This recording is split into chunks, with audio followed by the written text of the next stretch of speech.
Bangsa kita, bangsa Indonesia, hari ini sedang dipertaruhkan oleh dunia. Bangsa kita sedang diperebutkan oleh bangsa-bangsa, termasuk Iran, Cina, Amerika, Israel, bahkan Australia. Mereka sangat ingin mendapatkan Indonesia. Kenapa demikian? Indonesia negara yang kaya raya luar biasa.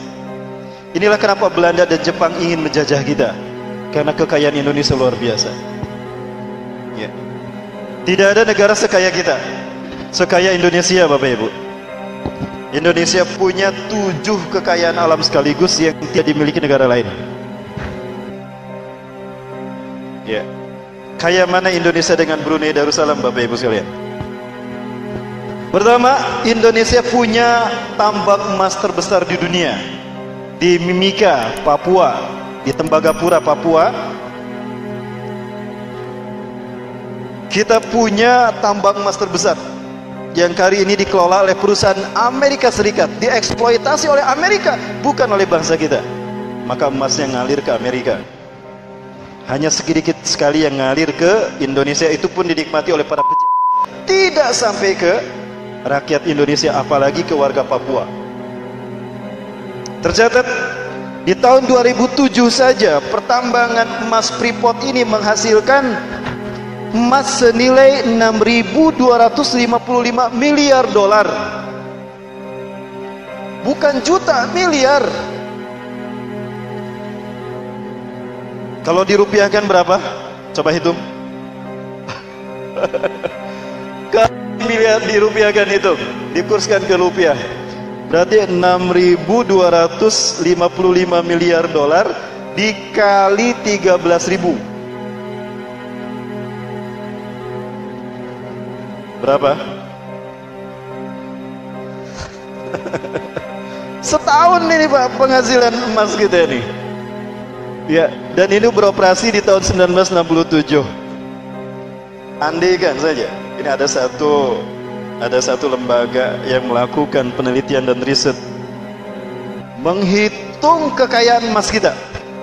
Andaikan sejak beroperasi tahun 1967 sampai hari ini dikumpulkan semua emas yang dimiliki oleh Indonesia di Papua saja, ditambah dengan uranium yang ada di bawahnya yang kononnya 100 kali lebih mahal daripada emas, maka per kakak dari Sabang sampai Merauke bisa mendapatkan 2,7 ton emas bersih.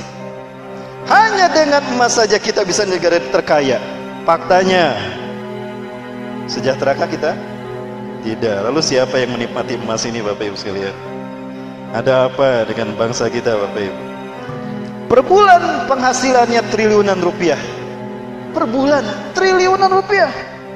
Harusnya kita kaya, Bapak Ibu, dan harusnya sejahtera. Kemana larinya di kekayaan alam bangsa kita? 2,7 ton emas per kakak. Hanya dengan emas kita bisa lebih sejahtera kok dari Brunei Darussalam. Lalu apa penyebabnya? Saatnya kita bangkit, saatnya rakyat umat Islam kembali memakmurkan bangsa ini dengan tauhid. Betul? Allahu Akbar. Semangat mulai muncul, pengen ngantuk. Inilah gagalnya kita memilih pemimpin seperti ini. Jadi penjajahan masih terjadi karena hakikat perjajahan, kekayaan kita diperas. Bahkan penjajahan abadi ini bukan hanya keringat yang kita dikuras mereka, bukan hanya darah kita yang mereka sedot, tapi akidah kita juga dikuras habis. Tujuannya apa? Untuk menguras akidah kita, Bapak Ibu.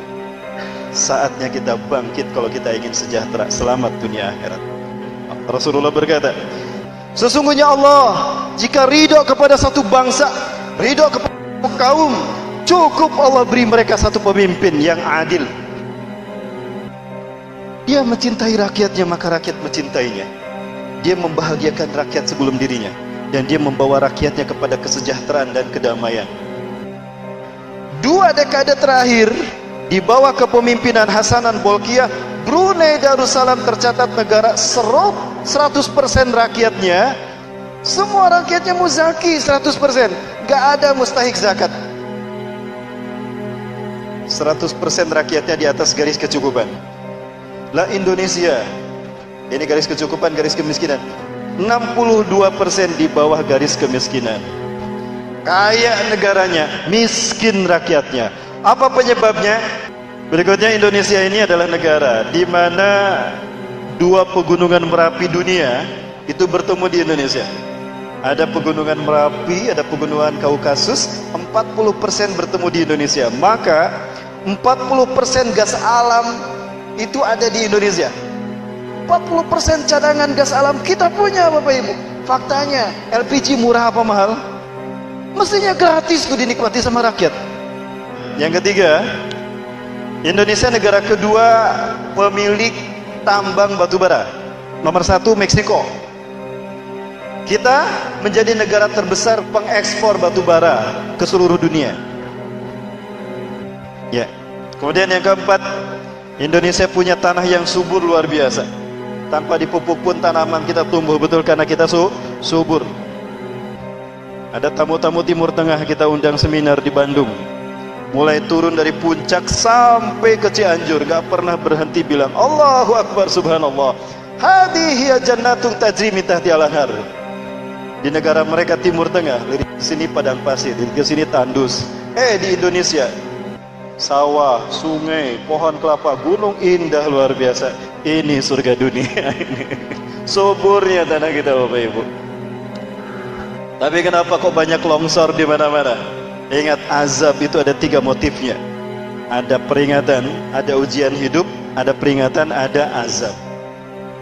Jika Allah benci pada satu kaum, wa inna Allah idza yaghdibu qauman, jika Allah benci pada satu kaum, satu bangsa, atahumullahu amiran fajiran, cukup Allah berikan pemimpin yang fajir, yang suka menipu rakyatnya, banyak janji tapi nggak ada bukti. Sudah terjadi belum? Yuk, kalau tidak diambil oleh kita, habis nih kita. Ya, PKI sudah ada, Syiah sudah ada, ya, non-pri asing-asing sudah ada. Yang kelima, kita pun negara terluas lautnya di dunia.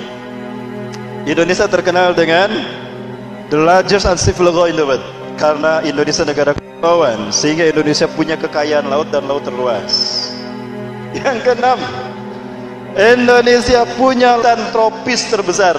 Sumbangsi oksigen terbesar dari dunia itu dari Indonesia, sehingga Indonesia terkenal dengan paru-paru dunia.